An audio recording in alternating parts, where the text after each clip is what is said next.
வணக்கம். நான் doctor Judy Ramesh Jayakumar, உடல்நல மருத்துவர். தீரணியம் பாடசாலையின் பணிப்பாளராக இருக்கிறேன். இந்த தீரணியம் பாடசாலை என்பது மூளை விருத்தி நிலையால் பாதிக்கப்பட்ட பிள்ளைகளுக்கு, குறிப்பாக ஓட்டிசத்தால பாதிக்கப்பட்ட பிள்ளைகளுக்கான ஒரு சிகிச்சா பாடசாலை.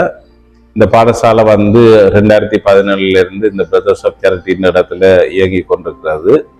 ஓட்டிசம் என்று சொல்றது இன்றைக்கு உலகளவிய ரீதியில ஒரு முக்கியமான பிரச்சனையாக சிறுவர்கள் இனங்காணப்படுற ஒரு முக்கியமான மூல விருத்தி நிலை சார்ந்த பிரச்சனையாக இனம் காணப்படுது.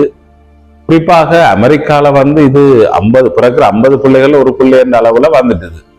இலங்கையிலையும் மேல் மாகாணத்தை கொண்டு நடத்தப்பட்ட ஆராய்ச்சிகள்ல 90 பிள்ளைகள் பிறகு ஒவ்வொரு 90 பிள்ளைகளையும் ஒரு பிள்ளை இந்த ஓட்டிசத்தால பாதிக்கப்பட்டிருக்கிறதாக இனம் காணப்படுது. இப்ப நாங்க இப்போ ஓட்டிசம் என்னன்றதை விளங்கி கொள்வோம். விளங்கி கொண்டால் இந்த பிள்ளைகளுக்கு எப்படி உதவி அளிக்கிறது, தொடர்ந்து எப்படி அவர்களை முன்னோக்கி கொண்டு போற விடயங்களை பார்க்கலாம்.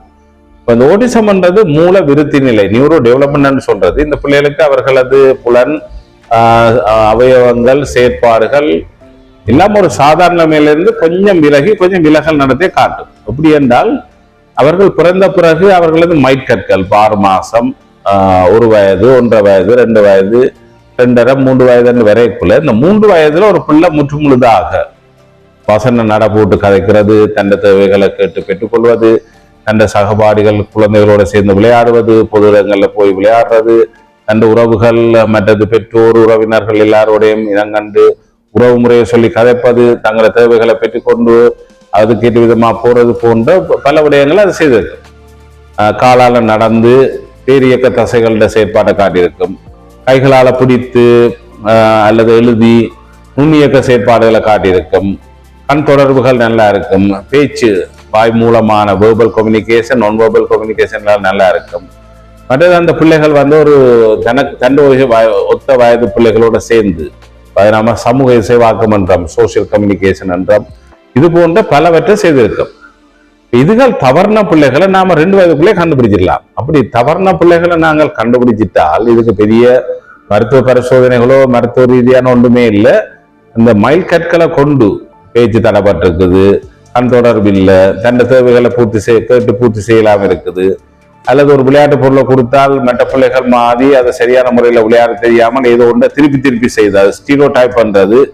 ஒரு பசில்ஸை கொடுத்தால் பசில்ஸ்ல பில்டிங் பிளாக்ல ஒரு பில்டிங் பிளாக்கை செய்யாமல் அது நீட்டுக்கு வரிசைக்கு அடுக்கி கொண்டு போறது. இப்படியான செயல்களை செய்யும் போது நாம அதுக்கு சொல்லி சில வினாக்கோத்தல் இருக்குது. அந்த வினாக்கோத்தல்ல கேட்கப்படுற கேள்விகளுக்கு நாங்கள் ஆன்சர் பண்றதால ஓட்டிசம் இருக்குன்றதை கண்டுபிடிச்சிடலாம்.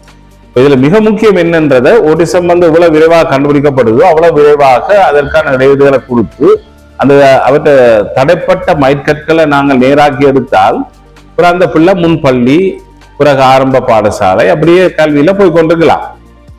ஓட்டிசம் முதலாக 1947 ஆண்டு ஜால்கான் என்ற ஒரு சைக்காட்ரிஸ்டால அமெரிக்காவில் கண்டுபிடிக்கப்பட்டு அதுக்கு பிறகு பார்த்தால் உலகம் முழுவதும் இப்படியான பிள்ளைகள் இனம் காணப்பட்டு அப்புறம் அஸ்பெர்கஸ் என்ற பிரச்சனை ஆஸ்திரேலியால அஸ்பெர்கர் என்ற சைக்காட்ரிஸ்டால கண்டுபிடிக்கப்பட்டு அஸ்பெர்கஸ் கொடுக்கப்பட்டது. அஸ்பெர்கஸ்ல என்னென்றால் ஓட்டிசத்துல மற்ற பிரச்சனைகளோட அவங்க நுண்ணறிவுல மிக கூடிய நுண்ணறிவு உள்ளவர்களா இருப்பார்கள். அவர்கள் தான் உலகத்தில் விஞ்ஞானிகள், ஆராய்ச்சியாளர்கள் என்று சொல்லி பெரிய ஆட்களா இருந்தார்கள். ஓட்டிசத்துல சில பேருக்கு, எல்லாருக்கும் மத்தியில சில நேரம் கற்றல் இடர்பாடும் சேர்ந்து வரலாம். அதே நேரம் வலிப்பு வரலாம், வயிற்று சம்பந்தப்பட்ட பிரச்சனைகள் வரலாம், மனச்சோர்வு, இப்படி மற்ற இதுகளும் இவர்களோட சேர்ந்து இருக்கலாம். சரி, இனங்காணப்பட்ட பிள்ளைகளுக்கு என்ன செய்யறது? அதுக்கு தான் இந்த திறனியம் பாடசாலை இருக்குது. இனங்காணப்பட்ட பிள்ளைகளுக்கு முக்கியமாக ஒரு ஆசிரியர் ஒரு பிள்ளைக்கு முறையில நாம அந்த சிகிச்சையை கொடுக்க வேணும். 1-to-1 கேர் என்று சொல்றோம். ஏபி என்று சொல்லப்படக்கூடிய முறையில் அவர்கள் பயிற்றுவிக்கப்பட்டு அந்த ஆசிரியர்கள் அந்த பயிற்சியை செய்யும் போது பேச்சு சிகிச்சையாளர், ஸ்பீச் பேத்தாலஜிஸ்ட் பேச்சு ஒழுங்காக்க உதவி செய்வார். ஒக்குபேஷனல் தெரபிஸ்டும் நுண்பிடிப்பு, பேரியக்கம் அதற்கு உதவி செய்வாங்க. பட் அவங்களும் பேச்சு அதற்கு உதவி செய்வாங்க. பிசிக்கல் தெரபிஸ்ட் அல்ல பிசியோதெரபிஸ்ட் ஆக கால் தசைகளோ கை தசைகளோ வலுவிழந்து இருந்தால் ஃப்ளாப்பி நேரம் இந்த ரைட்ஸ் சொல்றது பெண் பிள்ளையில தான் கூட வாரது. ஓட்டிசம் ஸ்பெக்ட்ரத்துல ஒரு வகை. அந்த பிள்ளைகளுக்கு கூட இந்த ஃப்ளாப்பி மசில்ஸ் இருந்ததுனால் நடக்காதல் கஷ்டப்படுங்க. இப்போ பிசியோதெரபியில் உதவி வேணும், ஒக்குபேஷன் தெரபிஸ்ட் உதவி வேணும், ஸ்பீச் தெரபியில் உதவி வேணும், மற்ற ட்ரெயின் பண்ணப்பட்ட இதுக்கு ட்ரெயின் பண்ணப்பட்ட டீச்சர்ஸ் இருக்க வேணும், மற்ற பிஹேவியர் தெரபிஸ்ட் இருக்க வேணும், நடத்தைகளை கையாளுறதுக்கு சைக்காலஜிஸ்ட் இருக்க வேணும். இந்த அணிய ஒரு பன்முக ஆளுமை அணி என்று சொல்றது, இதை வழிநடத்த ஒரு சைக்காட்ரிஸ்டோ ஒரு பீரியாட்ரிஷனோ அல்லது ஒரு டெவலப்மெண்ட் பீரியாட்ரிஷனோ இருக்கலாம். ஆனா கட்டாயம் அவர்கள் தான் இருக்கணும் இல்லை. இந்த அணியில எல்லா விதமான ஆக்களும் ஒன்றாக ஒருமுகமாக இந்த தெரப்பிகளை ஒரு கண்காணிப்புகளை கொடுத்தால் விரைவில் இவர்கள் நன்னிலை அடைகிறது பார்க்கலாம். இதுவரைக்கும் நாங்கள் 500 பிள்ளைகளுக்கு மேல இந்த தீரணியம் பாடசாலை எடுத்து அவர்கள் நல்லப்படுத்தி முன்பள்ளி ஆரம்ப பாடசாலைக்கு அனுப்பி இந்த முறை 2 பிள்ளைகள் ஓ லெவல்லையும் சிட் பண்ணவங்க. கன பேர் மியூசிக்கல் அந்த இண்டஸ்ட்ரியில போயிருக்கிறாங்க, கன பேர் டான்ஸ் அதில் போயிருக்கிறாங்க. பட் இவங்களுக்கு இன்ட்ரெஸ்டும் இருக்குது.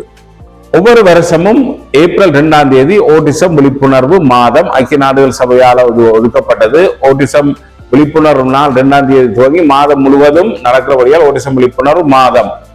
இந்த முறை துணைப்பொருள் ஓட்டிசம் அண்ட் ஹியூமனிட்டி, மனித நேயமும் ஓட்டிசம் என்ற தலைப்பு கொடுக்கப்பட்டிருக்குது. ஏனென்றால் இவர்களை மனிதர்களாக, எங்களது குடும்ப உறுப்பினர்களாக, சமூக அங்கத்தவர்களாக ஏற்றுக்கொண்டு அவர்களையும் சமூக வாழ்வோட்டத்தோடு இணைந்து போவதற்கு உதவி செய்வது, அந்த உதவி செய்வதற்கான மனிதநேய மாண்புகளை விருத்தி செய்வது, அவர்களை மற்ற பாடசாலைகள் அல்லது பல்கலைக்கழகங்கள், உயர் பயிற்சி நிலையங்கள், தொழில்நுட்ப பயிற்சி நிலையங்கள் போன்றவற்றில் உள்வாங்கி அவர்களுக்கும் எங்களோட சமூகத்துல ஒரு தொழிலை பெற்றுக்கொண்டு நாளைக்கு ஒரு குடும்பத்தை அமைச்சு வாழ்வாங்கு வாழ நீங்கள் எல்லாருமா உதவுவோம் என்று கேட்டு இந்த ஓட்டிசம் மாத விழிப்புணர்வு செயல்பாடுகளில் உங்களோட பாடசாலைகள், நிறுவனங்கள் மற்றும் எல்லா இடத்திலையும் இந்த செய்தியை கொண்டு போகுமாறு உங்களை அன்போடு கேட்டுக்கொள்கிறேன். நன்றி.